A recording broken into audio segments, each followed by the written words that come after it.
Okay, guys, so my 60-second summary, I wrote down exactly what I want to say, but I have not practiced it. But in my head, Cool. when I read it against the 60-second timer, I made it in my head. Nice. So you're counting and reading it at the same time, and you got there? Well, no. I Yes. set a 60-second timer on my phone, and then I read it in my head, and then I looked at the phone after I was done, and I was like, good. As long as you don't fumble over a single word, you're in good shape. Well, how much No, time did you have to spare? Was it exactly 60 seconds or was it like 45? 27 seconds, somewhere around there. So I think I'm gonna be You should be fine.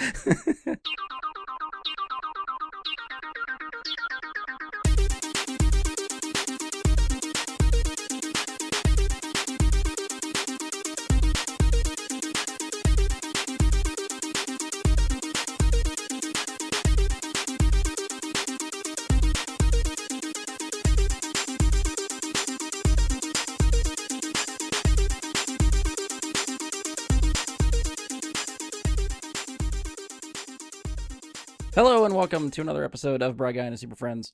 I'm your host, Brian Levick. Joining me for this episode is Andy, usually no notes, but he may actually have to take notes this time because he has an important job this time. Stoltz. What's up, podcast people? Next up, he's got the best food tube in the kitchen, Josh Zorch. You know it. That's where the party is.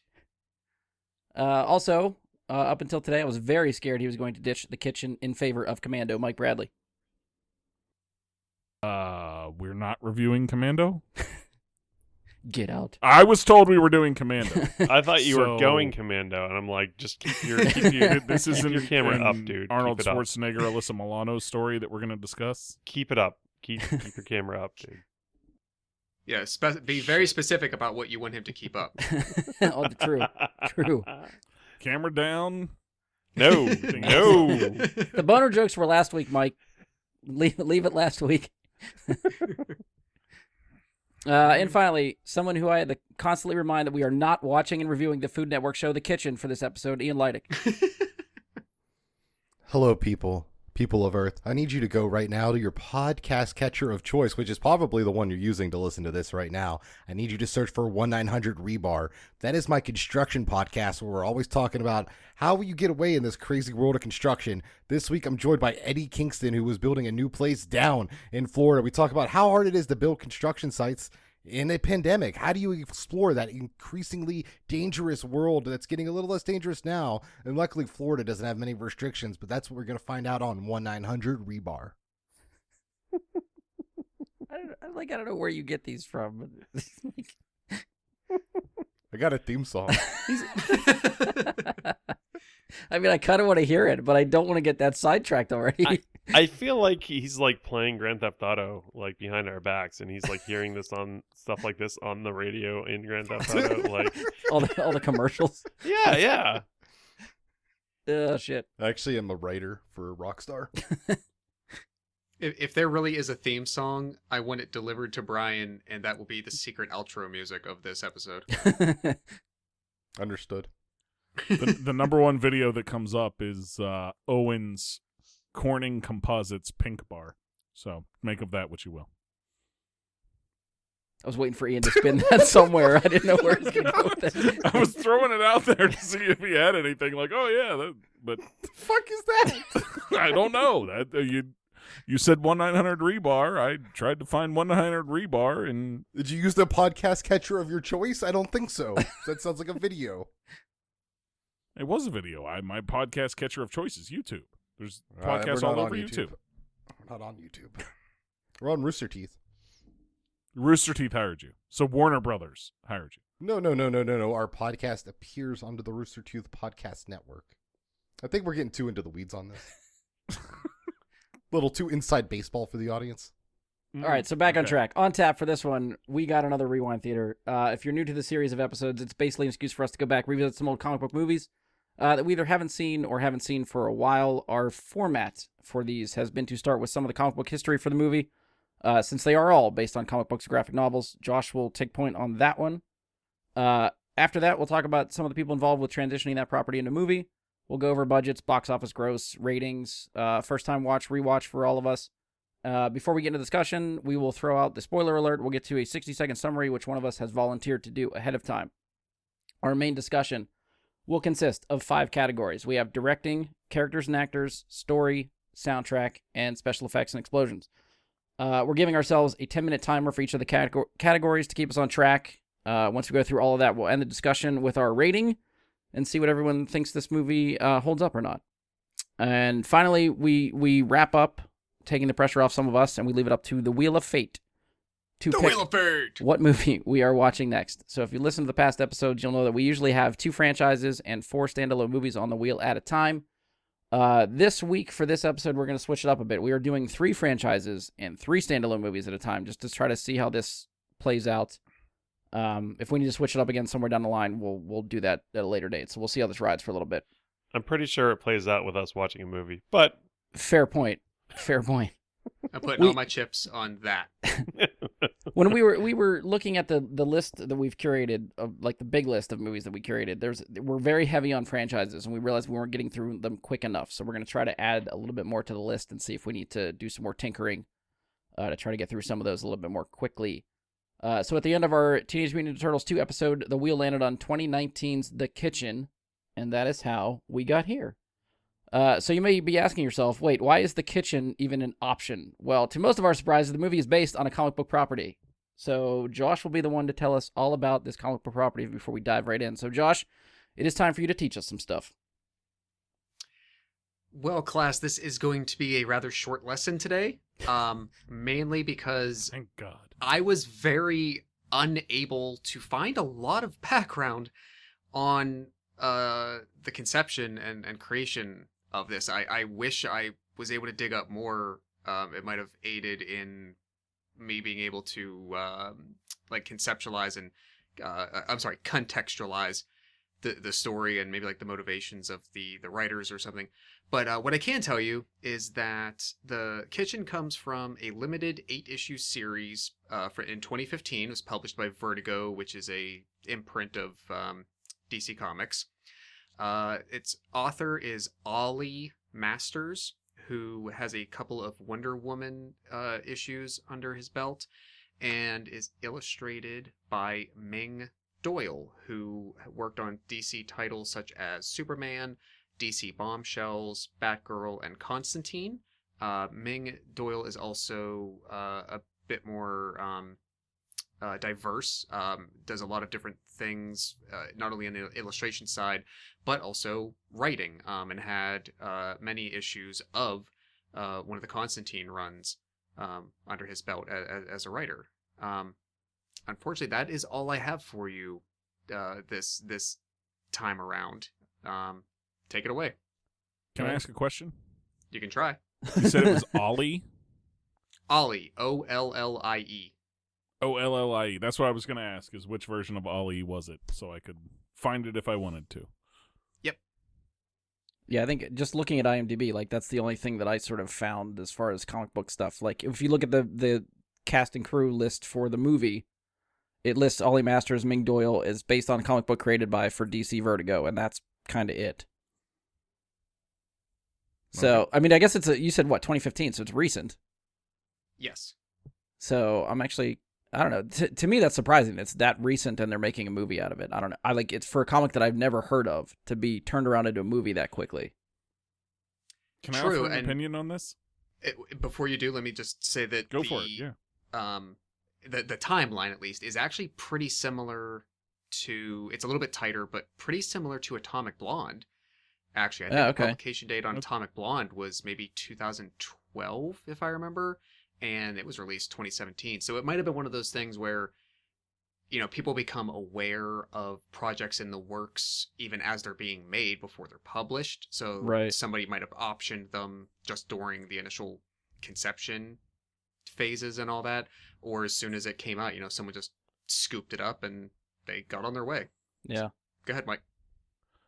My opinion was going to be that both for the creation of the comic and for the movie, that nobody actually read the script. They just said they were given the contextual idea of what was going to be made, and they just greenlit it without actually looking into it.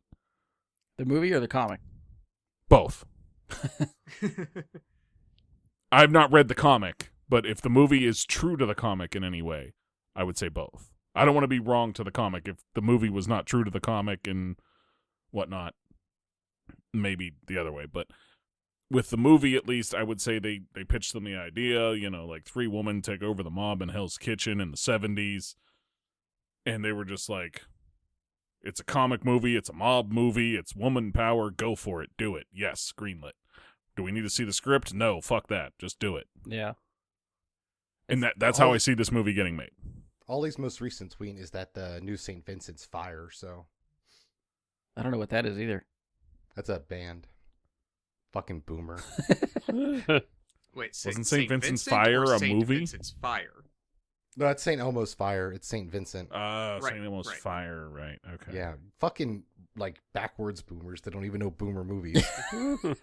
You said Saint Vincent's Fire. That's so. Yeah, fire. Like, oh my, I'm not explaining lingo to you again on another episode. We had So a this is a 20-minute zip Zoomer band discussion. that, makes Uh, their music digitally instead of playing instruments. I like how you air quoted instruments. know. Like, I was just making fun of Zoomers because they do things digitally instead of really. I don't know that that's true. No offense to the band themselves, because I've never heard their music. so it's one of those things where with the movie and the comic, it's like, and maybe this is my ignorance for comic books that I don't read enough, but you hear comic book and you immediately that's a synonym for superhero stories for me.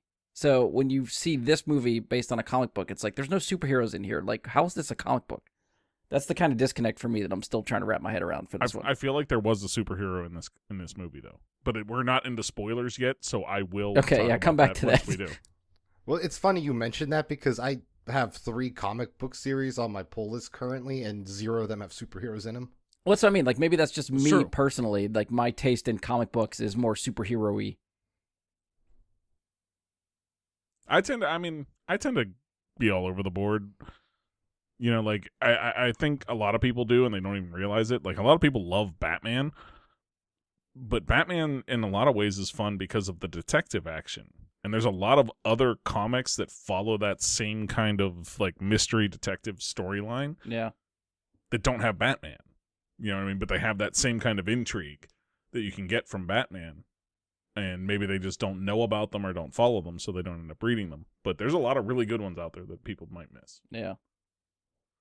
All right, so who was involved with making this property into a movie? So the movie was directed by Andrea Berloff, which looks to be her first and only movie she's directed.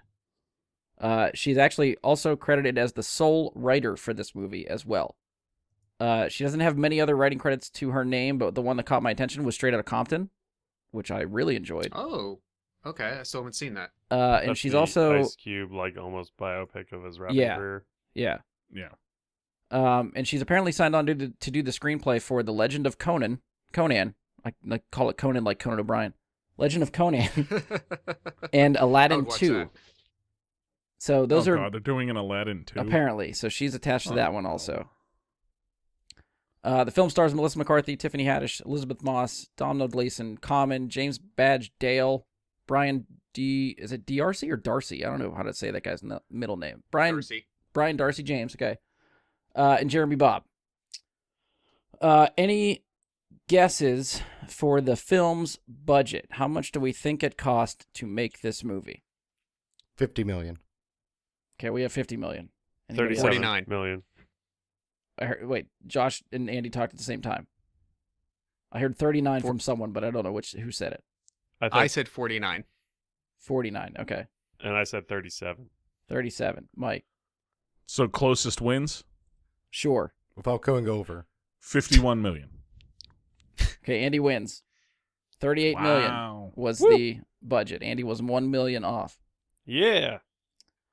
All right, so it cost 38 million to make. Any guesses on box office totals? 75 million.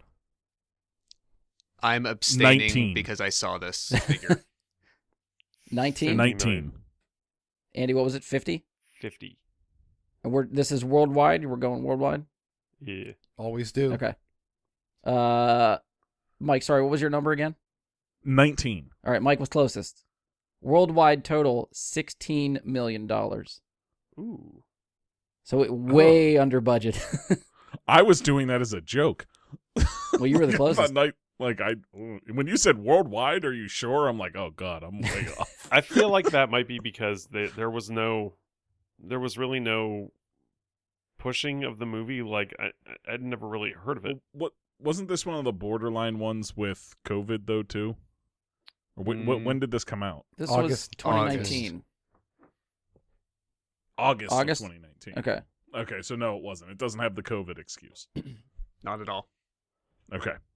So yeah, I feel like I remember promotions for it, but again, it just looked like, a female mob movie, which isn't really my cup of tea, so I didn't really give two shits about it. So I don't know if, the majority of people felt the same way, or, it also depends, like, it's basically, how do you feel about Melissa McCarthy, Tiffany Haddish, and Elizabeth Moss, because they're the headliners for this. If you don't like anything that they've done, I don't think you're going to go see their movie. I feel like personally, like I remember seeing like a lot of ads for it in like the theaters at that time. But I feel like it was marketed, like personally, I feel like it was marketed 10 times better than the movie actually is. Like I remember seeing it and being like, "Oh yeah, I'm going to watch that sometime." That doesn't, like I'll watch it at home. Like I like mob movies, but I don't go to the theater for them cuz they tend to be long, slow pacing, not much reason to see them in the theater kind of movies. Yeah. You know what I mean? There's not a lot of theater draw for a mob movie. And I remember thinking like, oh yeah, I'll definitely watch that at home when it comes out. I didn't end up doing that. I don't Saving it for the can't give you a podcast. I like reason why. Yeah. But Good thinking. I feel like it was marketed fairly well if you were at the theaters. If you weren't at theaters, I feel like it wasn't. Right. Breaking down the box office, it made 12.2 million domestic, 3.8 million international. So no one overseas gave a shit about this movie. Makes That sense. makes sense. Yeah, Isn't I that see probably that. normal for mob movies? I feel like I feel like it's much more of an American genre. Like It I could is. see there and maybe like Italy would do well. Right. Yeah. Yeah. But I think Italy has more negative connotations of the mob than we do. I don't think they treat it as like they don't have the glory to it that we've put onto it, like, in modern times. Yeah. I think they still Right. treat it as a very negative thing. Yes. And especially in this case, it wasn't even the Italian mob; it was the Irish mob. So, like, even then, they're, How to do in you Ireland. lose that, well, not that well. If it only did 3 point whatever worldwide, Yeah, but that could be all of Ireland. it could have been. It could have been like 3.6 in Ireland and 0.2 worldwide for all we know. Mhm. Like, it's quite possible. Uh, Doubt it. So we're gonna hit the ratings. We'll spin back to this when we give our own. So Rotten Tomatoes is currently sitting at a critic rating of 24%. Audience rating is 69%. Nice. Nice. Just for you, Ian. Metacritic Metascore is 35. User score 4.1. Wow, So those again- are actually pretty close to each other. Surprisingly, yeah. Yeah. So yeah, we'll spin back around to that when we give our rating. So first time viewing or rewatch for everybody. Josh, we'll First. start with you. First or rewatch. First. Mike, First. Ian, Like a virgin touch for the very first time. Andy. This was the first. Okay, yeah, this was the first time watch for me as well. I think that's a first for the podcast. I think it might be, yeah. Yeah, I was trying to I think remember off the cuff if there was one movie that we all had seen for the first time on the show. But yeah, you might be right. This might be the first The one. closest we got was Astro Boy because I realized halfway through the movie that I had actually. Wait, had everyone seen Return of Swamp Thing? Oh no, yeah, that. Oh, good call. Oh, that's yeah. true. That's true. No. Or even Swamp Thing? Oh, that's also true. Yeah. I think I partially did. I think I said that I thought I did and then remembered maybe, so I forget where I It owned could have that or been- not. Any Yeah. 80s monster movie? See, I've already blocked those movies out. All right, so it's that time where we're going to get into the discussion portion of the show.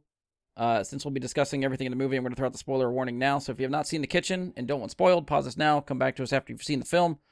If you would like to listen on anyway, right after the spoiler alert, we're going to give our 60-second summary, which will hopefully give you enough of a general plot of the movie so you can listen to our discussion. But either way, beyond this point, spoilers to follow. Spoiler. Spoiler. You know, something like that. All right, so now that we have the spoiler alert out of the way, we're rolling into the 60-second summary. So again, the goal of this is to give you an idea of the plot of the movie. If you care to listen along anyway, we've added the challenge of having to give the summary in under 60 seconds. So luckily, if many of you, if you're listening and you miss some details, you can always just rewind and listen to this again because yay, technology. So Andy finally volunteered for one, so he is on the hot seat for this one. So 60 seconds are on the clock, sir, whenever you are ready. Okay. The kitchen. Irish mob with a hard-nosed granny as a boss. Is she a man? 3 husbands and 3 wives belong to said mob. The simple kind of men get pinched. The wives saw opportunity in a man's world. These ladies have serious guts and they take action immediately. Turns out they are good, intimidating barracudas. I was 7. There's a psycho vet friend who turns into a romance for one of the ladies. Is she a psycho too? Probably. Who is Gloria Steiner? The chain gets broken and the psycho chick dies. So they carry on like a wayward son. None of the guys make it. A gold dust woman had it set up the whole time. You dirty rat. Is that it? You got it? Yep. Well done. Well done. So There was a lot of flair there. I like It that. was good. I tried to incorporate a lot of the songs that I recall hearing in the movie into my summary. If you guys noticed. Yeah. don't know. I didn't notice. I didn't Oh, catch it till like was- halfway through, but then I was like, oh, this is good. So I had the same thought as you. Like, is that a man? Like the old mother Yeah, lady? yeah. Like, Because I couldn't Jess and tell. I turned to each other and we were both like, "Is That- that a man?" That was about the worst makeup they could have ever put on a woman in a role as a woman that you could imagine. well done, Andy. I'm impressed. Well done. Yeah. Okay. Thanks. I feel like I stumbled through a couple of things, but I mean, you made it in like 40 seconds, so you were well under the timer. So your head timer is on, man. You got I it. wasn't worried about like my inflections of some of like the songs and like the I was 7. I'm kind of and then disappointed though that like you didn't mention the chain. I did. So Oh, the you did? I The missed chain was it. broken when the psycho chick dies. Ah, okay. I was gonna say because that was the one they made they used it like in the movie and then at the And then credits. At the credits had the cover from a band that I had never heard of. Andy, I feel like what you're going to have Right. to do is whenever this posts on Facebook, comment with your summary. Post it up there in the comments so that people can read. Because I'm with everybody else. I think we missed a lot in there. I'm going to have to go back and like listen to the recording. Oh, sorry. Did I go? No, too no, no, fast, no. It's or- good. No, Like, no, I, you're good. I like that it's that dense. I just think just from a listener We standpoint, missed they'd all probably the appreciate Easter it. eggs. Yeah, Yeah, everyone yeah. will appreciate Okay. more how much you put in there if they can read it. So that's something Very- to very think nice. about later. All right, so we are up for our 5 topics. We're gonna put 10 minutes on the clock for each of those.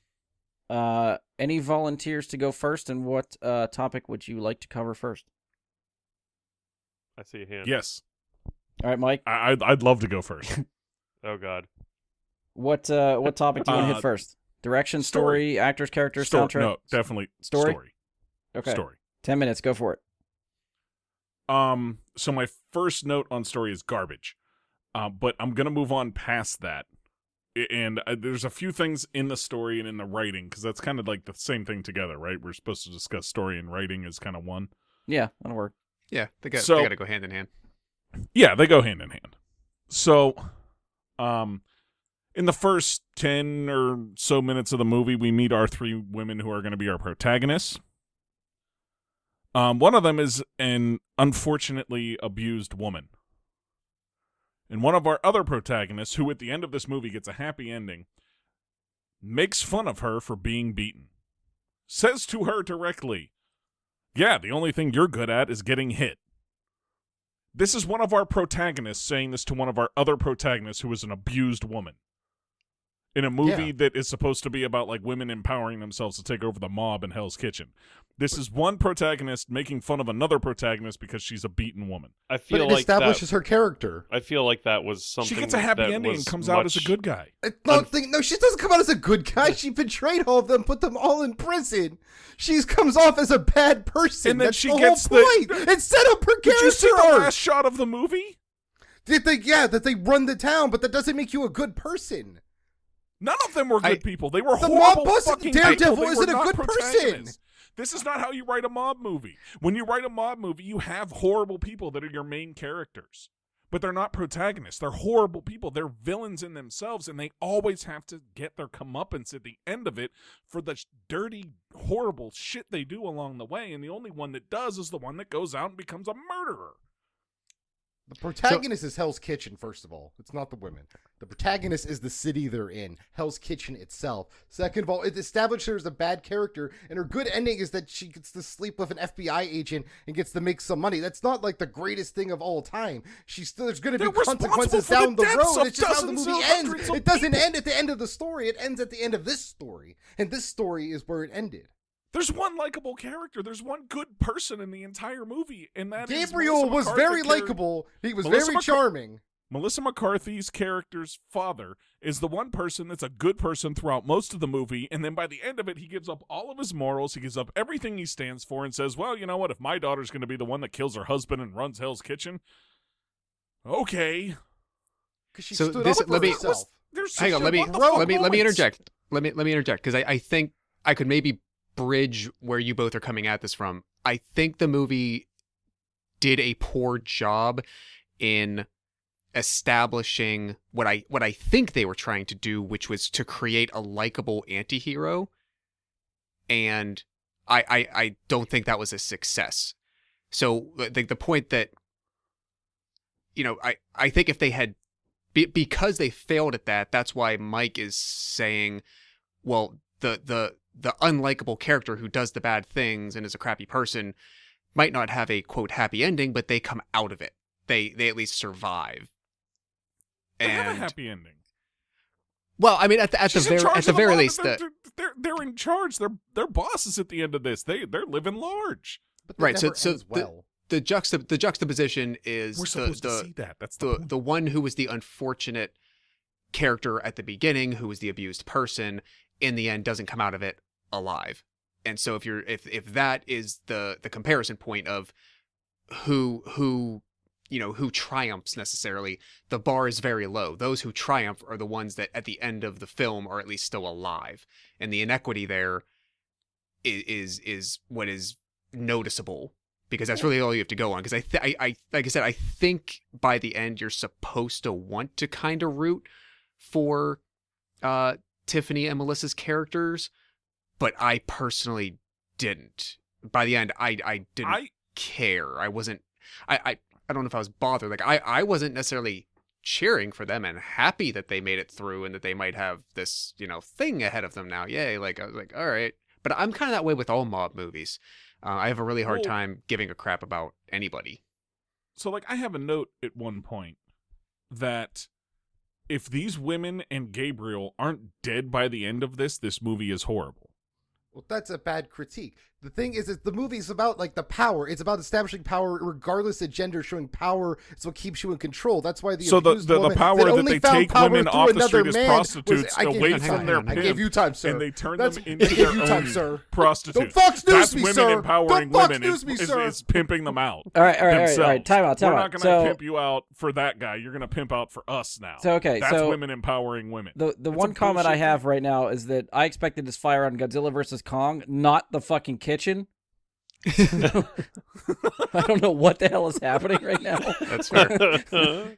Somebody's defending a woman that's going to pimp out other women, and it's supposed to be woman power that she's pimping out other women. I'm not saying it's woman empowerment. I'm saying it is power. The concept of power itself, and it doesn't matter if you're a man or a woman. Whoever has the power is in control. That's what they established. Regardless of gender, if you have power, you can do what you want. And that's what Ruby does throughout the movie. And all right, so I'm going to make sure we get Josh and Andy in here too, because we're at 4 minutes left. So I already got some piece. Go ahead, Andy. Wow, everyone's really up in arms about this. I kind of don't know what to really add. The basis of the story, I felt a little I don't want to say done before, but almost like behind every powerful man is a powerful woman sort of a thing. Like a lot of women sort of pull the strings on the guys that they're with. almost, except this takes it like that extra step. So I feel like it is like a story that has sort of been done before, but I honestly I didn't really mind it that much. I thought it was an okay story, and I think a lot of the things that Mike's talking about, like the beating of the one girl and the comments about it, were sort of not so tongue in cheek back then as much as they are now. No, I can see that. They were more.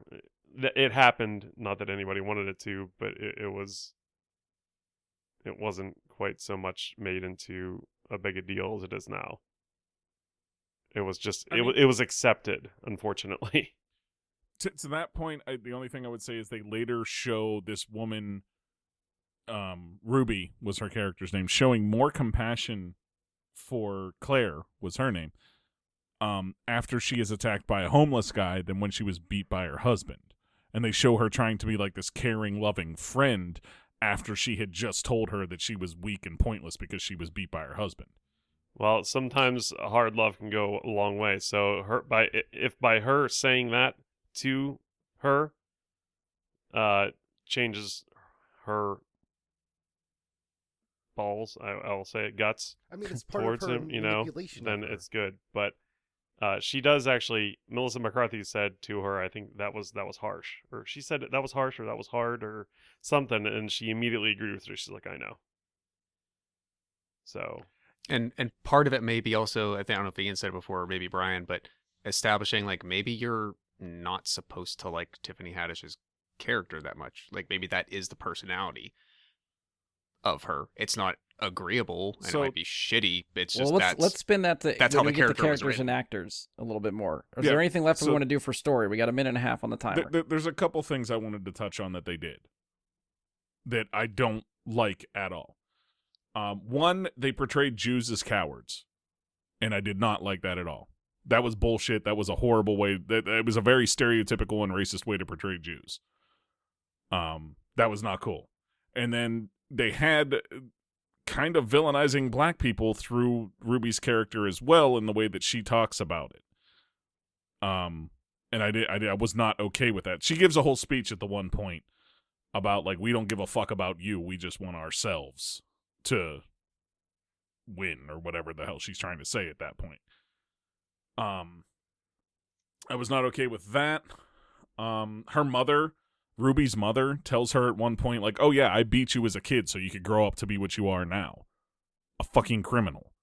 She knows she's a criminal, and she beat her so she could be tough and become a criminal. I don't know So she how could be she's like powerful. a criminal. Yes, a powerful person to get out of A the streets. criminal. Somebody Yes, that belongs in jail. We're not disagreeing here. Yes, to get out of the ghetto, to acquire that power to run the shit, to be better off than she would have been if she was a coward. It's kind of a shitty message.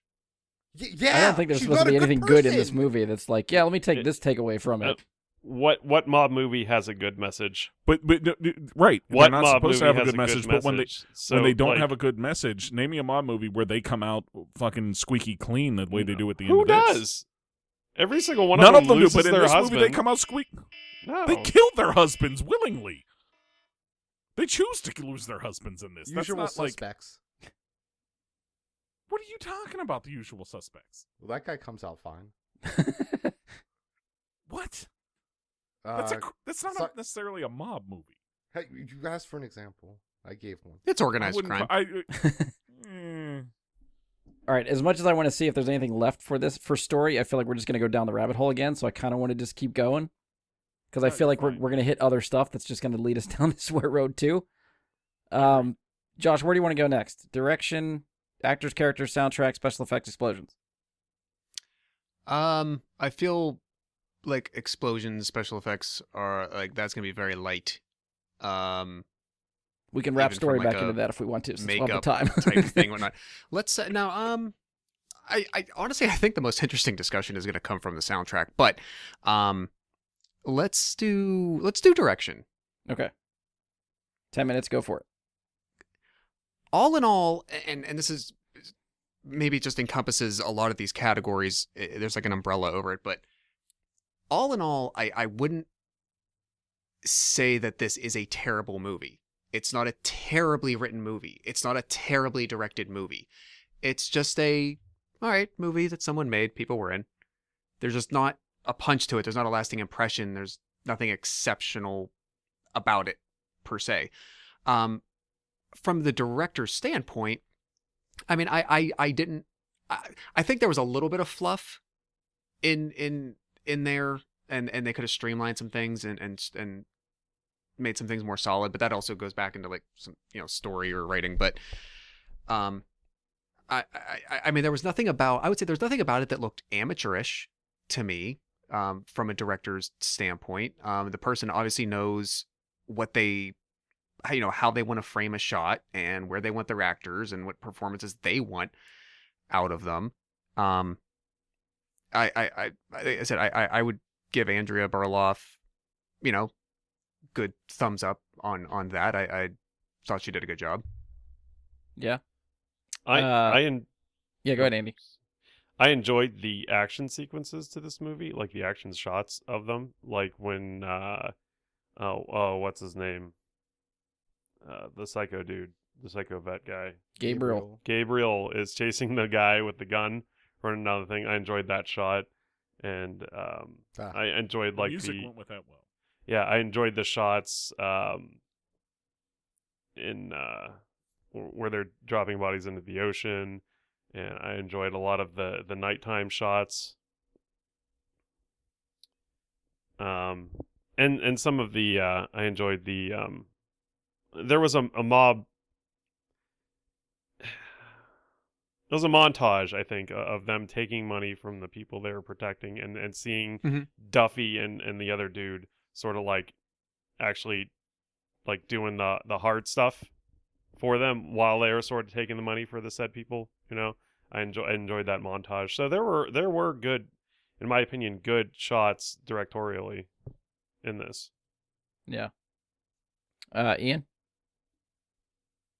So, I mean, there was a lot of, well, like everyone's mentioned, frame stuff, like pushing the Margot Martindale down the stairs, like, was shot well. Like, they established it. It looked good. The same with the bodies in the bathtubs. They showed you what they wanted to show you. That was very That was good, unnerving. Yeah, like, it felt upsetting. They got the bone crunching to make me feel bad about my bones. Shivering now. They did good stuff with Elizabeth Moss when she's coming out. She's in I guess it's the Hudson. I'm not sure which river it is. Someone tell me. Anyways, New when York. she's in the river, the New York River. New York River. Yeah. I think it's the Bay River. Anyways, they're in the bay, and after she pushes her husband out to sea, she does that like refreshed thing, like a kind of like a christening for an adult, like an adult Baptism. christening where you put them in, baptism. Yeah. You put them in the river. It was like that, her being reborn anew. I thought that was really well framed. Yeah. I don't know. I don't know how much of this is. That's a shot in the comic book because none of us have read it.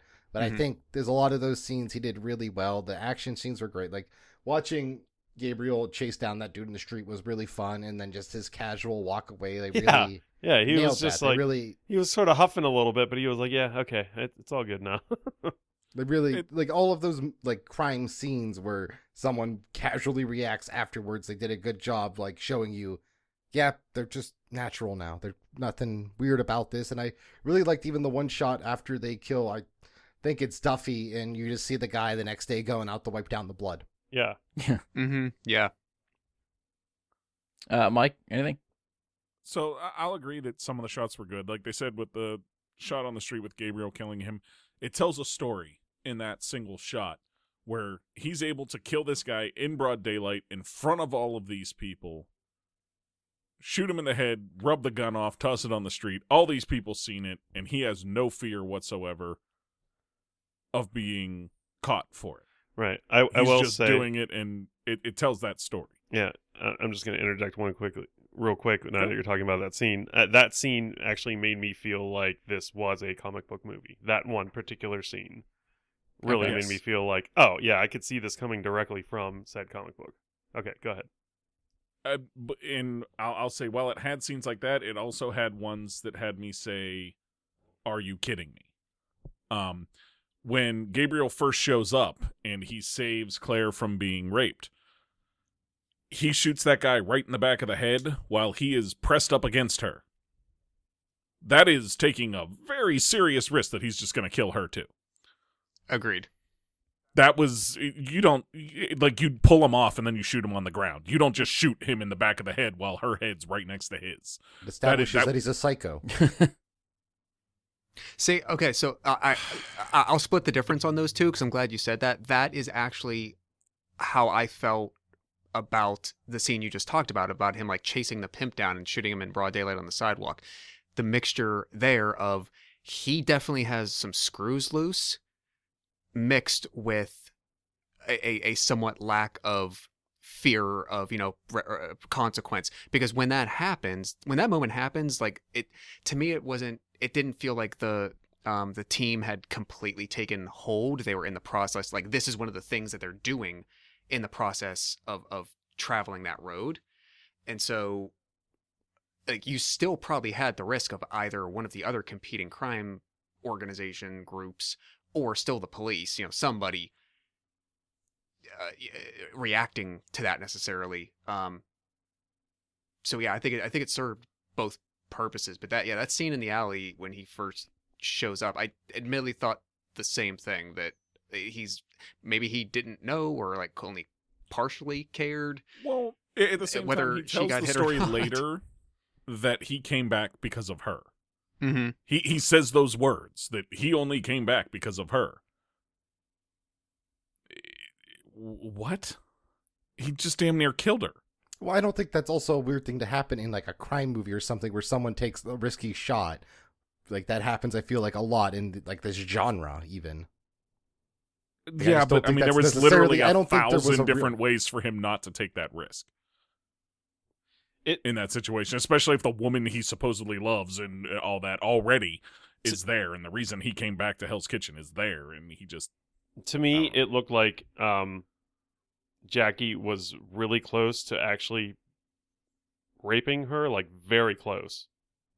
Like, I so think it was, maybe it yeah, was I got the a impression He it was might go 3 that steps way. away, man. Like, he What? was right there. Like, it... Okay, well, I mean, so little Jackie was even closer. I get that. Yeah, But so it- I think they're- time constraint there is probably I can take 3 steps and actually have him enter her while I'm taking said 3 steps, or I can blow his fucking brains out right now. And we've seen Hey. his default choice is to blow brains out. Yes. Like, That's that very- goes yes, on Well, true. later. That's in his that character. same scene, I'll bring up another point in that she identifies him after that as Gabriel. At that moment, they don't give any further identifier as to who the fuck he is. In that moment, is he her brother? Is he a lover? Is he a friend? Is he random? We don't know. And we don't find out until significantly later than we should have who he actually is. I almost feel like that's on It- purpose. Like they want him to be Yeah. a wild card when he shows up.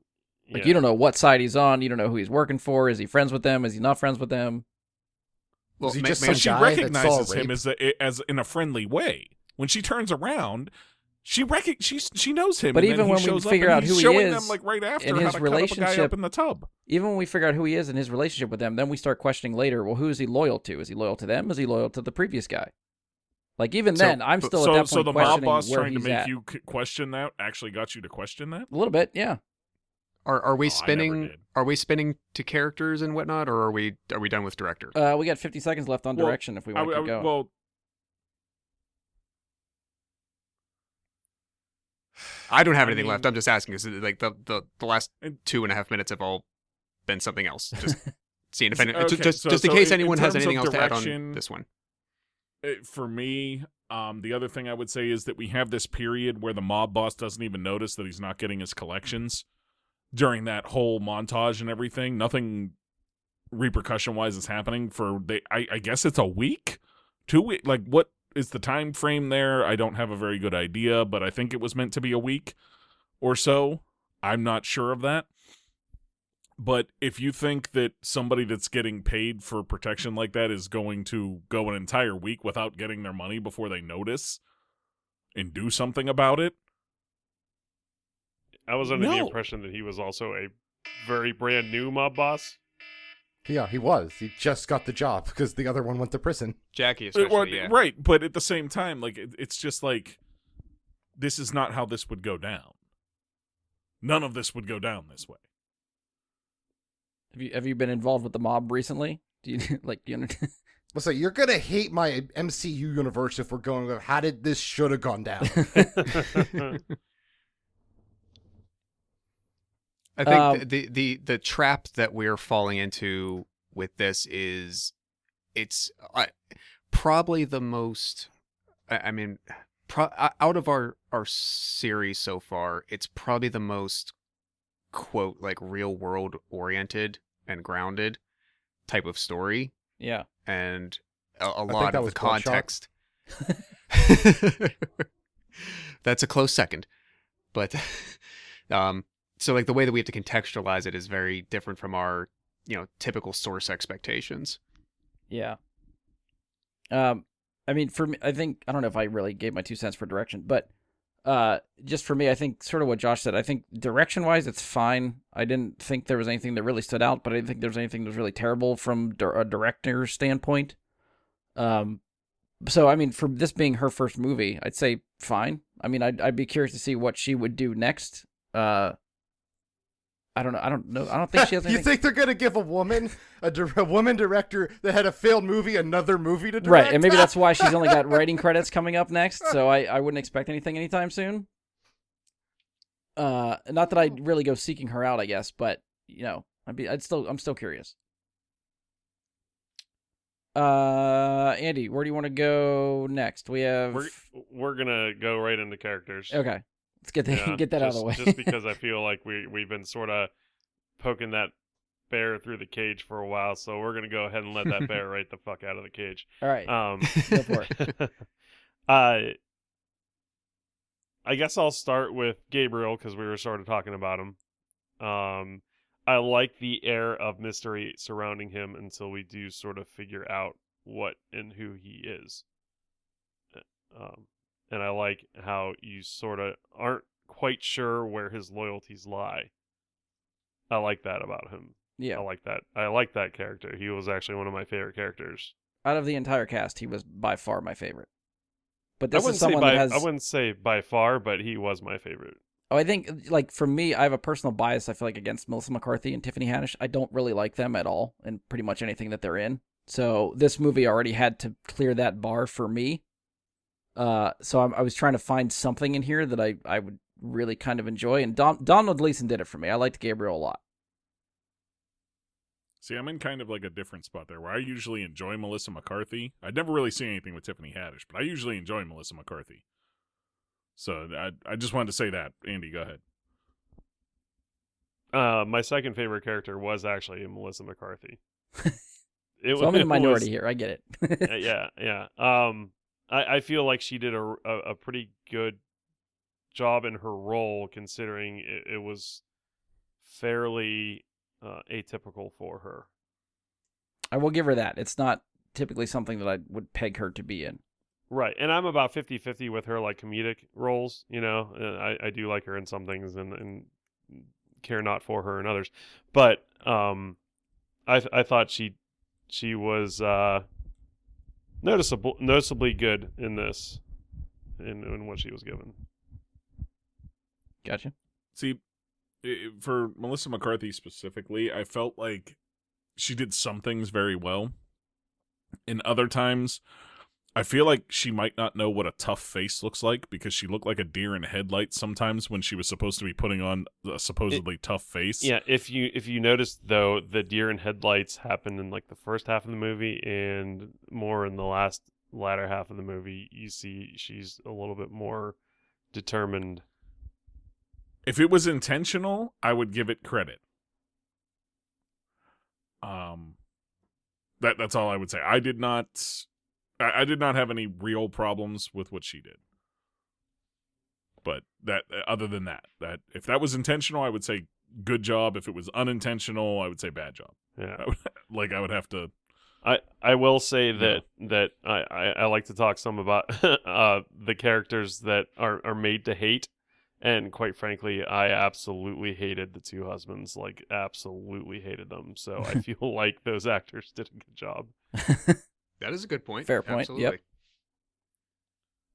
I think I had a statement about the husband that was beating Claire, and that he seemed like he was putting on a Nicholson a little bit, like an early Nicholson routine into what he was doing at the beginning of the movie. He felt very Jack Nicholson to me. But other than that, I didn't really have much to say about him. But sorry, Josh, go ahead. Oh, that's okay. My assessment of it's because there seems to be a lot of Gabriel talk per se. I mean this does meld with story a bit. I was fine with the notion of like the air of mystery of really what's making him tick and his motivations, etc. Except that where it was important to know that, like I found myself for the first half of the movie that like once he shows up, from that point to the end, the first half of while he's around, I felt there was very insufficient information to understand him, like, and like of what you needed to understand. Like there was like no backstory. Like you get like one throwaway line somewhere of like, oh, I guess you were in jail and now you've been out.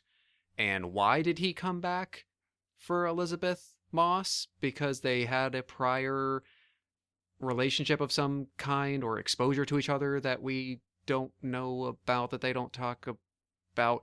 I felt there was something lacking in the execution of the, like, we'll learn about him as we go on. It just, it's sort of what you said, like when he first showed up, like, who is this person? Is he a relative? Is he a former lover? Is he a wannabe lover? Is he a lackey? Is he like, what is he? And the mystery part was partially interesting, but for me, it would have helped to be a little bit more forthcoming where, you know, sooner when it made sense to be with certain things. It would have strengthened it, I feel. The rest of the characters, I think I disliked who I was supposed to dislike. And I liked others to the degree that I was supposed to. Not that I rooted for them necessarily. Again, it's a mob movie, and my feelings are I don't really want any of you to do well because you all seem like terrible people.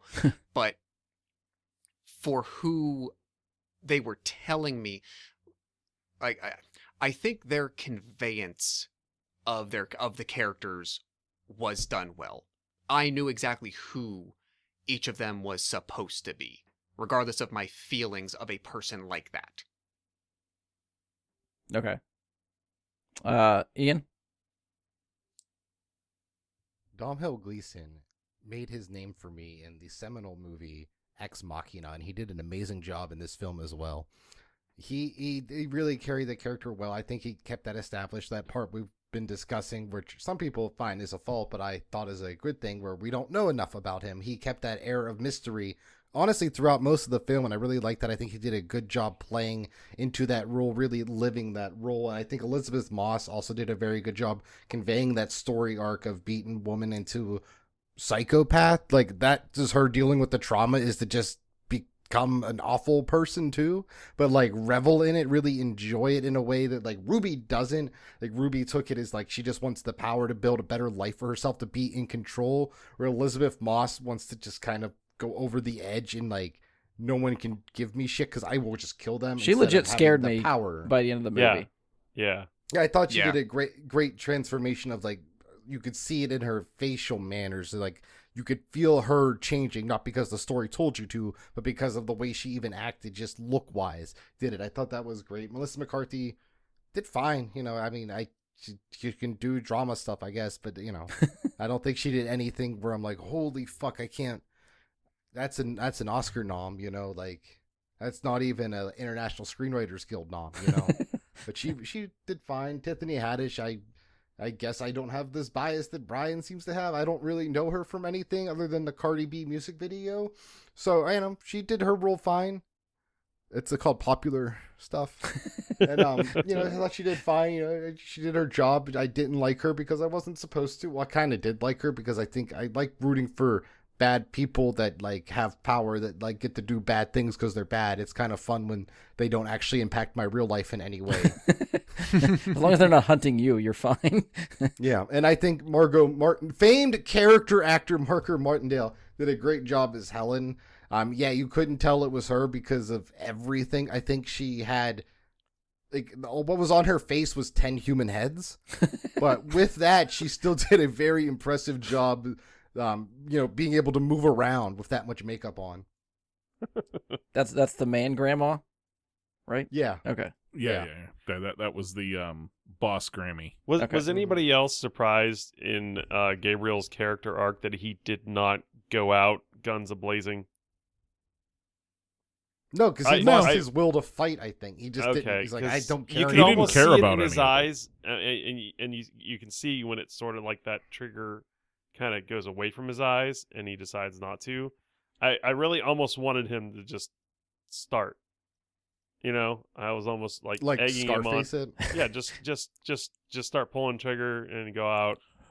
See, I like kind of that. loved that See, he was like, both sides of it, whether he was like just ready to kill everybody or just chill out, was basically even keel the same. Like, he didn't really go over, he didn't go under. It was just like level-headed basically the whole time. But he's still unpredictable, and you don't know where the fuck he's going to go, but it's just there.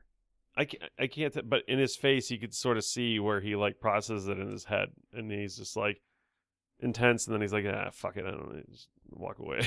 Yeah. See, and I guess starting like there, I would say he did a good job.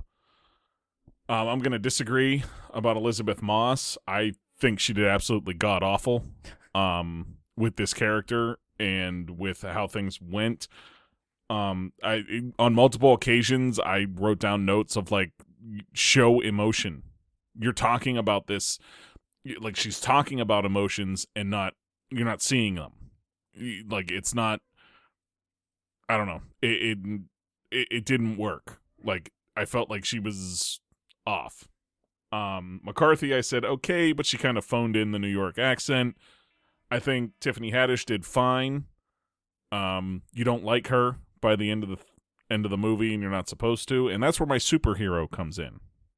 Yeah, okay. That I had mentioned earlier, is that Tiffany Haddish's character Ruby is an asshole of superhero proportions, and she makes fun of a beaten woman. She takes other women and prostitutes them out. She has this idea of like empowering black people, but also really just using them for her own power. She turns on people that she made think were her friends. She's the biggest asshole in the world, and this movie lets her walk out squeaky clean. That is superhero level asshole proportions. It is incredible to reach that kind of level. It really is. It's incredible. I mean, kind of like what everybody else said. I don't think we're supposed to like anybody. Like, I don't. There's no one I come out of this movie like, okay, yeah, they were the good, quote unquote, good guy. I think you're supposed to like Melissa McCarthy's character. I don't know. I still. well, she's iffy by I the did- end of it.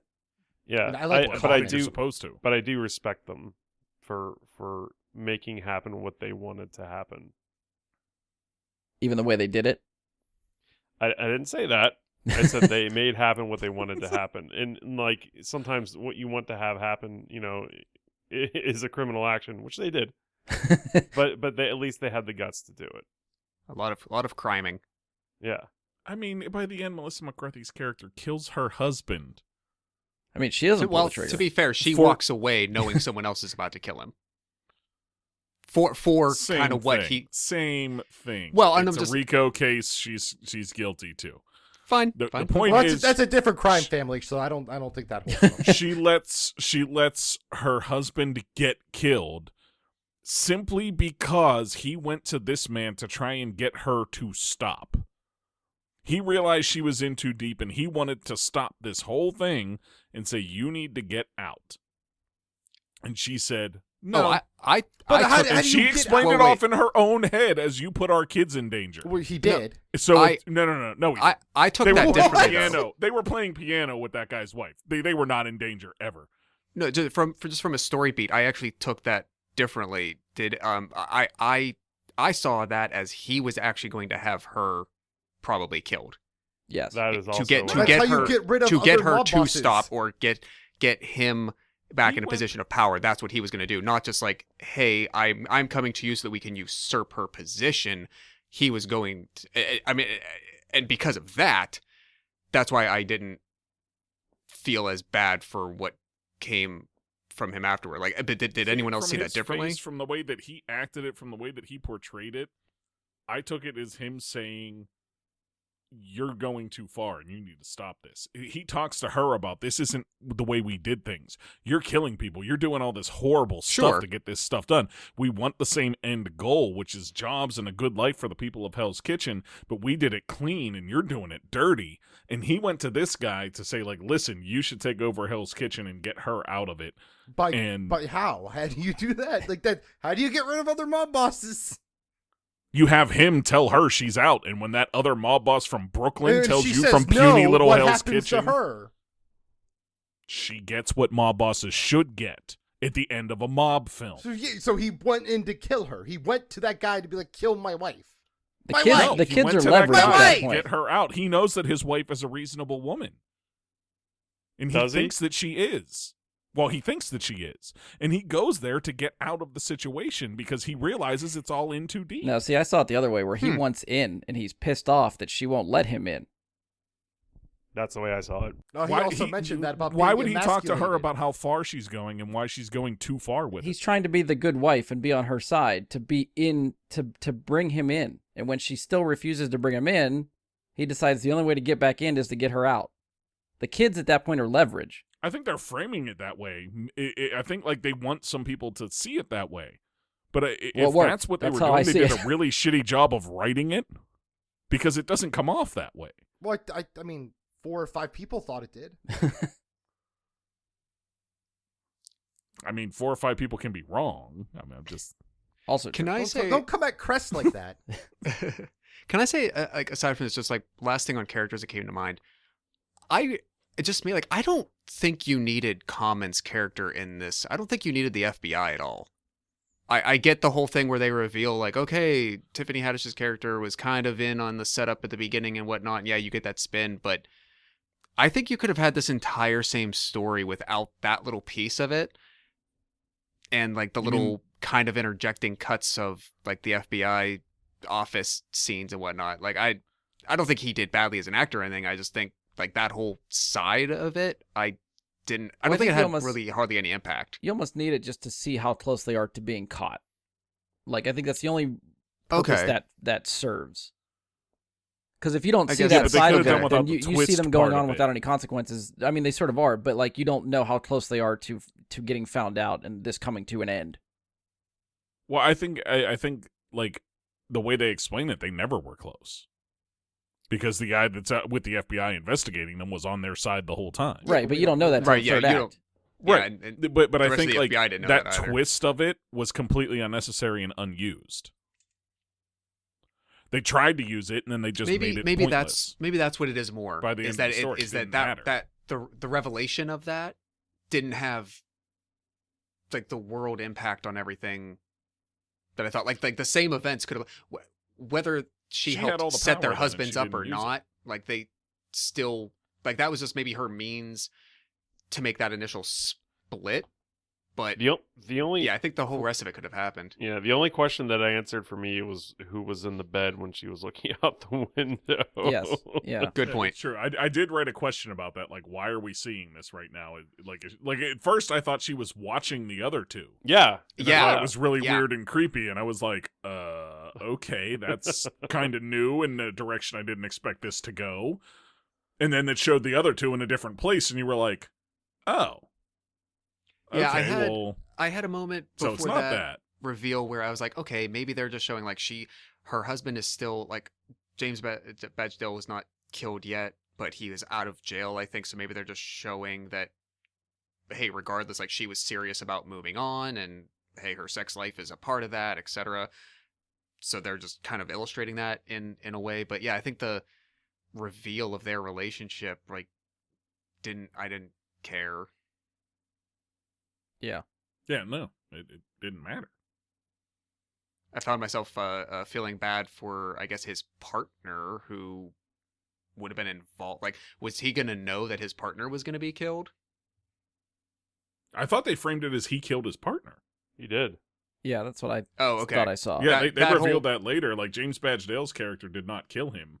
That I was thi- I- Common that killed him. It was okay. They framed it I missed originally that. like James Badge Dale killed him. I figured somebody did. Yeah. But From the mob side, but I guess I get that now. That when they reviewed that part of it, that went over my head. yeah, that whole thing just All right, so we'll wrap that one up. Ian, you got Good. one of the last two: soundtrack or special effect explosions. What do you want? Special effects and explosions. Okay, go for it. 0 out of 10, 0 explosions. That's my time. Short and sweet. I figured that was going to be the discussion there. Yield the rest of my time. I mean, I don't think there's I- really much to add here either. Like, there's no explosions. There's not anything like special effecty. I feel I like don't know. The costumes look good. I felt that the them I don't know what you call era rising the movie was good. Like it looked like it was in the 70s, late 70s. Okay. So I Yeah. would consider that special effects, like the cars and the clothing and the music. Production design. Which would be soundtrack. But the one thing I did like about the special effects, I liked the sounds of the guns hitting people, and also like when they were chopping up the bodies and whatnot. The blood disgusting splatter. shit. Splorch. Yeah, the blood splatter was actually really good. The splorch. Yeah. It's a And comic that's book, so it's the definitely splorch, like you know. special effects, like the gunshots. Yeah. Oh, and the blood dumpster splatter. full, or the dump truck of human remains. That was great. That Yeah. that was Oh, good. that Yeah, was- the That wasn't bathtub when human he's- when he's remains. That cutting- was like butcher shop remains. They wouldn't be dumping human body parts right there in the middle of the street in trash Are you, bags. are you If sure? it was Gabriel, it would have been. If it was Gabriel, it would have been, but that was just butcher shop remains. Let's not. I could have sworn I It saw wasn't some that feet and dark. legs and shit in there.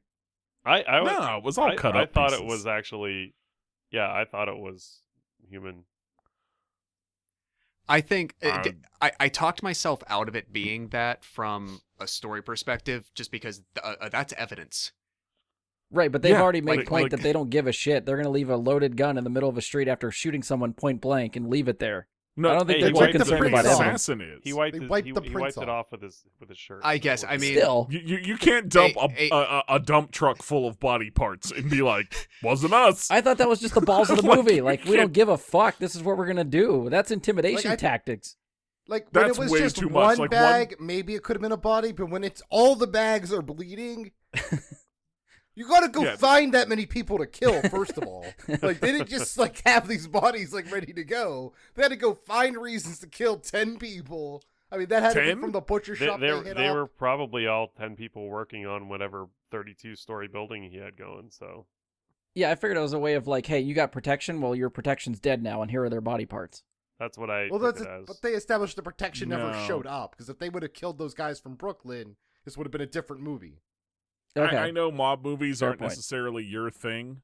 correct. Yes, this is What? definitely out of my wheelhouse. This This was is a more of horsehead a movie. message of we can make your life absolute hell if you don't do what we want you to do. Right. Okay. It's a common thing that happens. Like in The Sopranos, the one time there's an episode where Tony's trying to get a lawyer to go to his side. So what does he do? He parks his boat out in like near the guy's house in the water, anchors his boat and blares the music from the boat out in the water 24 hours a day just to send a message to the guy like you can't fuck with me. Yeah.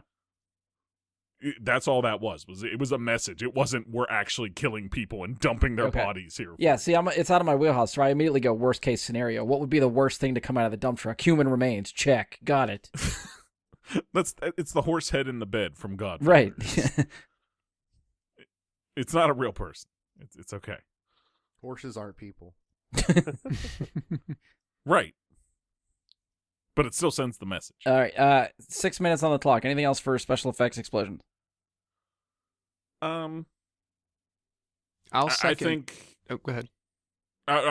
you're gonna say you're gonna second it. I think probably the same thing we're gonna say is it looked good for a movie that was supposed to be 1978.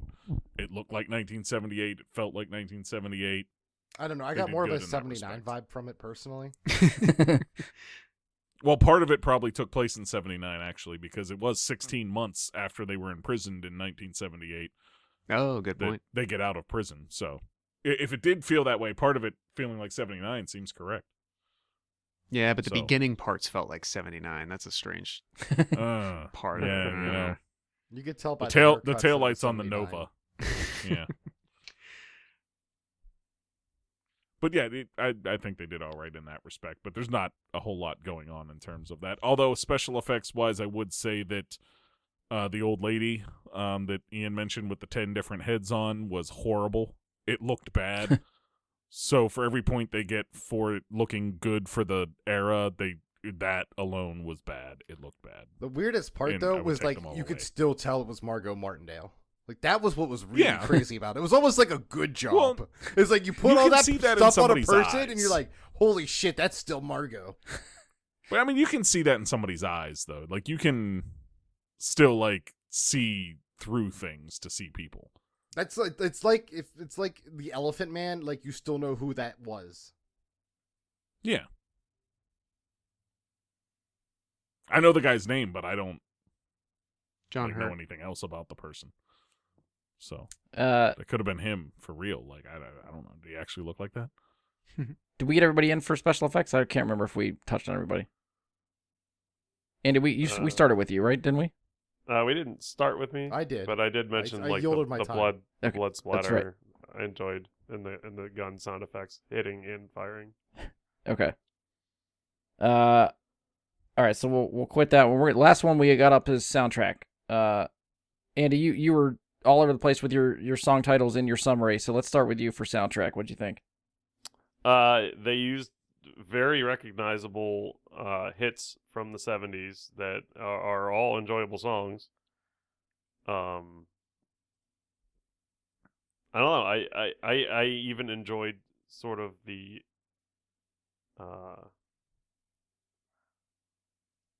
orchestrated parts of it, I guess. I enjoyed those parts as well as the commercialized songs that were in it. I have a hard time like like that paying part. attention to like orchestrated like the instrumental soundtrack to it when they put a bunch of licensed song in it. My attention goes to all the licensed songs, and then I have a hard time picking up on all the other like music that they play in the background. So I really didn't even pay attention to any of the orchestrated stuff. What did you think of the I mean, all the soundtrack then? '70s stuff was great. Yeah, they had really Like good the- song selection for that era for this Okay. movie. Yes, I agree. So I'll say a couple things. One, I like the song selection, but I feel like some of them were just out of place, and others were used very well. I'd like to discuss with them the meaning of the song "The Chain" and how it was not used. Like it felt like they were trying to convey a message in some way from it in their usage of it, and it just felt way off both times. And where it doesn't fit this story at all. Did they use it twice? You said both times. Yeah, they use it one- in the film, and they in use the it like credits. as the theme, Okay. like in the credits, like the main credit song. But the rest of it, some of them felt a little out of place for when they were used, but for the most part, they were again good song selection. I enjoyed the songs, and yeah, some fit better than others, I think. Gotcha. Josh, soundtrack? Yeah, I honestly loved it. I don't particularly think that any selection was like ham-handed, or put in a spot. Like there were some that fit the mood very well and like correlated very well, but it wasn't like knock you over the head with the same like basic idea just because of the title or anything. I think the a lot of the stuff that they picked also wasn't. There were only a few, one or two instances like I forget if there was an actual like pop song or if it was just an instrumentation used. For instance, in the like, hey, we're going out to kill everybody montages, or the Gabriel chases the pimp down on the street scene. They didn't go heavy on like late 70s rock to like fall back on trying to keep the audience like at a pumped adrenaline level, with guitars and drums. A lot of what it was, it felt like just like a notch down there, where it's like that middle of the road rock selection, or soul selection. The stuff they picked. I felt it was very, very well used. I enjoyed that part of the film quite a bit. Okay. Ian? So I didn't recognize a single song played in the movie. I mean, I obviously knew there were like licensed commercial songs because those had lyrics in them. Like they had vocals, but I didn't recognize a single one of them. So I didn't. Only reason I got like Andy's bit at the beginning was because like the one about it being a man's world was very on the nose at the very beginning of the movie. I was wondering if they got Zack Snyder's help for that. So I mean, songs were fine. They didn't convey any message to me because I didn't know them ahead of time to know what songs are about. So I was just kind of in the moment, grooving to music usually, and they worked fine. The one part that wasn't licensed music, but it was sound in general, was when Melissa McCarthy gets the phone call from the Dawn in Brooklyn about her kids. Like that, like intense, like heartbeat beat was like a horror movie kind of beat. I really liked that part. It like made me feel like stressed out more than I would have been if they didn't have that. Like Right. I went from, okay, I didn't really care what her kids were up to because it didn't matter to me if they were alive or dead because it would advance the story either way. Like I didn't care about her kids. Like, don't give a fuck. So that gave it an actual impact that actually, drew someone who never cared about them kids. Fuck them kids. About them, like made me care about that moment though, at least. So I thought that was a very good, they did that part well. Fair. Any final thoughts for soundtrack? The use of Barracuda would be the one I would say was very fun. I remember hearing it. I don't remember when it was used. It was kind of random, but it was like right when they were starting to like come up in power, Okay. Yeah. and like showing like, oh yeah, they're gonna, yeah. It was like, all right, I like Barracuda. This kind of fits what's going on right now, but Fair. Again, a little on the nose, but also good. On the nose in a good kind of way. Yeah. I would say Um, this is a soundtrack that if I happen to come across it, like for cheap or something, like it's a good mix, and it's something like this particular mix of songs is something I wouldn't ever mind like putting on in the car or for a Right. trip or just background music in the house. I can tell you why. It's From a about half Guardians of the psychological Galaxy. It's about half Guardians of the Galaxy songs. Same songs that James Gunn used. I was actually going to in a bring lot that of up for Ian because I know you've seen the Where? first Guardians of the Galaxy, right, Ian? I have. So how do you feel about that soundtrack? You just over your head, don't care? I liked Cherry Bomb. I liked the Pina Colada song. But it's songs you've heard before, right? They're not all new to you, as this one was. I honestly can't remember other songs that were in the original Guardians of the Galaxy other than those two. So maybe might have been. Other than the chain being used in Volume 2, is there anything on this that is also in either Guardians movie? Wasn't the Kansas song in Guardians? Wayward Carry On Son? My I don't Wayward Son? believe so. I I don't believe so. I've heard that song, but I didn't even notice it played in this. I was in this movie. Yeah. Didn't hear it. Honestly, me neither. I think Andy had that in his summary. Did I Yeah, get but that right? I heard him Could've say sworn that, it. but I don't remember them playing Wayward Son in this movie. It was there. I think that's actually the song that plays when he kills the guy on the street. Like just like the guy running away from him, and he like when Gabriel does that, you know what I'm talking about? Like the scene we talked about.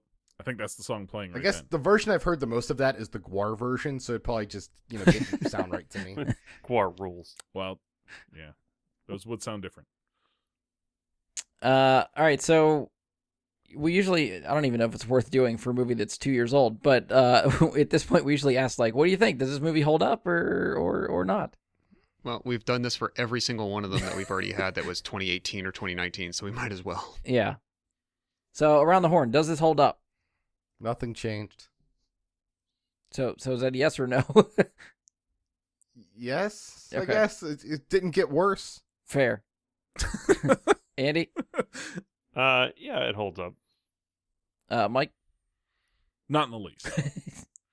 To me, if you're saying does it hold up, when it's a newer movie, I'm saying does it hold up in its own genre, and that genre is a mob movie.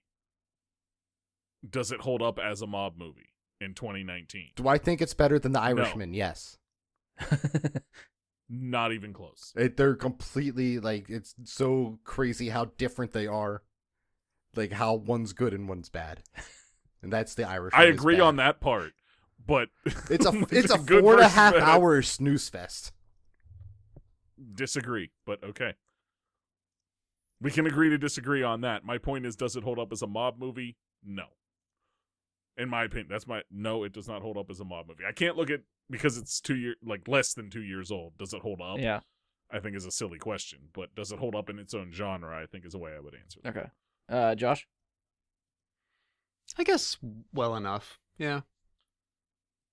Yeah, I mean, I guess leaning more towards Mike. Like, it's hard to judge a movie 2 years old whether it holds up or not. I mean, sure, kind of, but as far as a mob movie, I really don't care one way or the other, honestly. But you would say that about any mob movie we were reviewing. True, very true. It's just not in my wheelhouse. So I'm going to revisit the Rotten Tomatoes and Metacritic rating before we get to ours. So Rotten Tomatoes ratings again: critic 24%, audience 69%. Metacritic is at Metascore 35, user score 4.1. So do you agree, disagree with those scores, and what is your score out of 10? We'll start with Josh. Yeah, I guess so, probably. Not wildly off. I don't think anybody. I don't know. I mean, other people's scores. It's like, they felt how they felt. I'm not gonna ask about any other thing that I've rated to try to compare or Get your whatever. scale. I'm just gonna go with how I feel about this. Also while saying that it's highly unlikely that I'd probably ever watch this again, just by, like, I don't think I'd have the desire. Like, it would never come up like, I haven't watched The Kitchen in like 8 years. I remember that. Let me throw it on again. I probably won't ever. I feel like that's common for mob movies, honestly. There's very few of them that are rewatchable, because once you've seen it, they're usually very heavy, you know? Yeah, that's true too. I think so the there's only that one I bias. rewatch is The Departed. So I'm gonna give this a 4. Okay. Andy? I actually enjoyed it more, I think, than I thought I would have. I think real quick for the record, I feel like Andy is our most positive reviewer out of everything we've done. Yeah. I think that's Yeah. fair. I think it's probably fair to say. Turtles really hurts my average.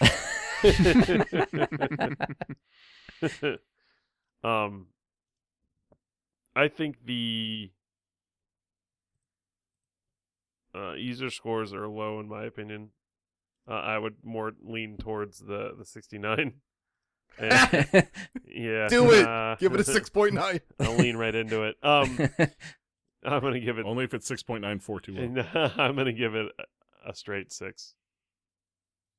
Okay. Yeah, you are. Mike, what do you got? Agree, disagree with the ratings? What's your rating?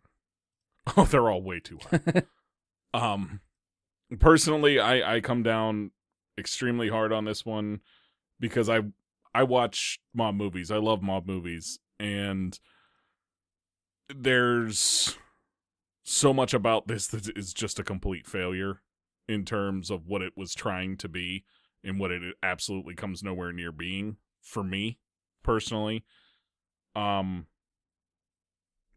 rating, I'm sticking with what I wrote down when I did the watch earlier today, 0.75. I was going to go around and say, do you think it's below or above 1?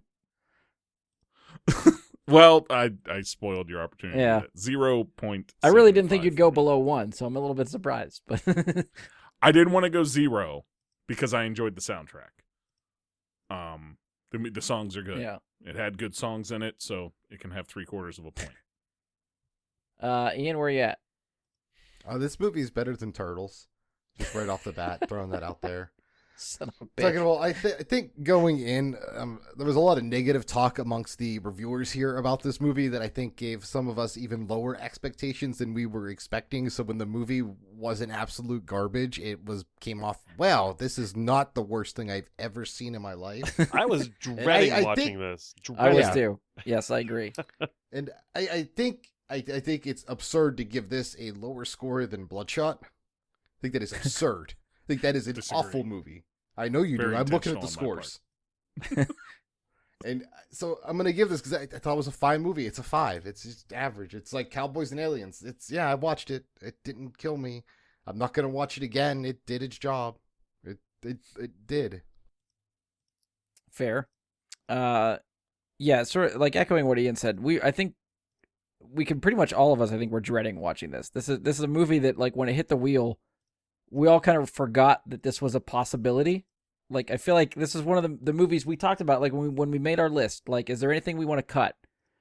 And in the back of my mind, I'm like, I have no desire to watch this. Maybe we should cut it. But in the interest of covering all of our bases, I was like, no, like we're gonna leave it on there. But in the back of my mind, I'm thinking we won't get to it for 5 years, so it's gonna be fine. And here we are, like 15 episodes in that we're talking about this already. But yeah, I think as objectively as a movie, it's fine. It doesn't. I don't feel like do anything terrible. It doesn't do anything really great or memorable. I probably will not rewatch this again either. But just from a personal bias from me, it's not really in my wheelhouse at all. So even some of the actresses involved, I don't seek out their stuff. I don't care. So I'd probably would rate it around a 5, like middle of the road, like Ian, but just personal bias that I don't care. I'm going to give it a 3. 2 points for that? Yeah. Damn. Harsh, bro. Yeah. This Well, is now I'm fine, curious if I 'cause did rate it higher or lower than Bloodshot, because I don't remember what I gave Bloodshot. lower. Okay. That's fair, because I probably would How watch- much lower? Yeah. Much a lower? half point. Half a point. Okay. Wait, were we the same score on Bloodshot? You were 2.5. Okay. So I gave it a 3.5. Correct. Okay. Okay. I'm glad Ian's keeping track, because I don't remember shit that I did yesterday. Oh, I know. I just brought my average way down. Well, you prefaced that. Well, we I knew mean, that yours was isn't coming. very high to begin with. Yeah, my average is not very high because I'm much more critical. But you'll notice when something is good, I do give it that worthy score, like Watchmen. I don't know because you gave TMNT almost a 9, so. Ian's very, very bitter about these Turtles reviews. Can't wait till we get to Turtles 3, and then he's giving it a 10, and we're all giving it a 4. All right, so that concludes our discussion for The Kitchen. So at this point, we will go to The Wheel of Fate to pick our The next Wheel of movie. Fate. So as I mentioned earlier, we're going to change the wheel up a bit. We're going to try 3 franchises this time with 3 standalone movies. So again, the idea has been with the wheel to try to keep a variety going between standalones and franchises. Franchises seem like we're weighted a little bit heavy as far as movies in franchises to cover. So we're just trying to even it out a little bit, see if we can cover a little bit more ground. If we need to retool again, we'll revisit that somewhere down the line. We'll see how this rolls for a couple weeks. So our 3 standalone movies that carried over. We have Valerian in the City of 1,000 Planets, Supergirl, and Speed Racer. The franchises that carry over, we still have Turtles on the board, and Ghost Rider is our newest addition for a franchise. No. Well, sorry, No. yes, before Well, that, prior to today. prior Okay. to today, yeah. With The Kitchen out, we replaced with another franchise. Our latest franchise on the wheel is Ghost in the Shell. I think once we finish that franchise, I'm sure we'll lose Ian because let's face it, that's the only reason he stuck around this long is to cover those movies. That's actually true. That's not a joke. All right, so for these guys, I have to show them the wheel. I'm going to go Valerian. I've been waiting for Valerian for a long time because I know Brian I has still have yet not watched seen it. So Yeah. And I just want it to I- never I'd get like- I- picked. I want it to be the last movie. First on, last off. it's just one of those things where it's like I want to review it. I want to talk about it. I would go for that one. We got that opportunity. I really think Speed Racer is underrated, and I really want to hit that one. I would Okay. not mind revisiting that. I think I would rather have Ghost that or Rider Ghost though for Rider. Nick Cage. I mean, that's That's where I'm at. Yeah, I like Ghost Rider. No! Oh, there it is. So close! Teenage Mutant Ninja Turtles 3. Oh, yay. Did he think leave? I'm He starting left. to feel the sniffles for about a He moment left. before. Ian's gone. Ian's gone. It's just Oh, he's back. so he's back. close. He's back. I don't know if that was happiness. CG, once we get through the Turtles movies, they're gone at least. No. There's still There's 3 like more 8 after Still more. have 3 more after this. Shh. I mean, Ian, this is the one you're looking forward to, right? I thought you were looking forward to Turtles 3. No, the problem is how close Ghost in the Shell we were. It was one off. You are correct. Like I was true. like, Valerian just and keep Ghost in going, the just Shell keep are right going, and then it didn't go, and then it's Turtles, and then This movie has one of I the give it a 10. most It gets a 10. famous poorly cut things in movie history. It's a 10. Calling it. Going on record right now. 10 out of 10. Yeah, they don't need to be on now. Well, you've already said that we cannot save your score if you're not on the podcast. That's true. So I'm gonna change my kitchen score to 10, I guess, or 15. I'll combine the two. Yeah, you gotta make up for it.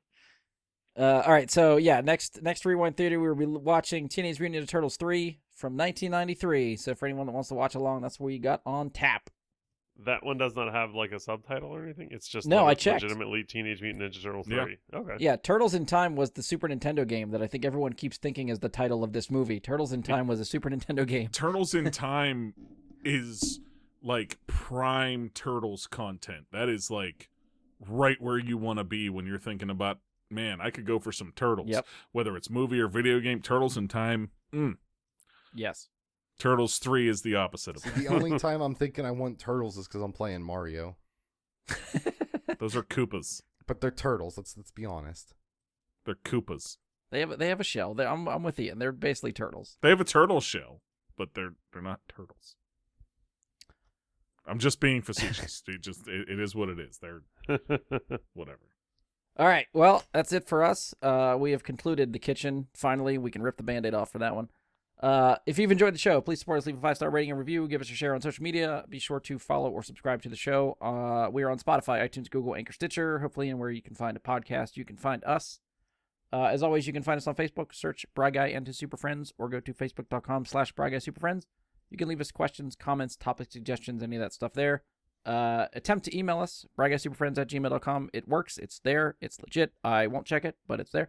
Hit us up on Twitter @BGSuperFriends. That we will see. Also, feel free to follow me on Twitch. I'm Jedi Bry Guy. On there, Jedi with an I, Bry with a Y. If we ever decide to do a live episode, we will do a live show there. We'll try to promote that leading up to it, just so you're aware that it's happening. Not sure when it'll happen, whenever we sort of feel like doing it, but we'll keep you posted. And that's it for us. On behalf of Andy, Ian, Josh, Mike, and myself, thank you for listening, and we'll talk to you next time. The chain keep us together.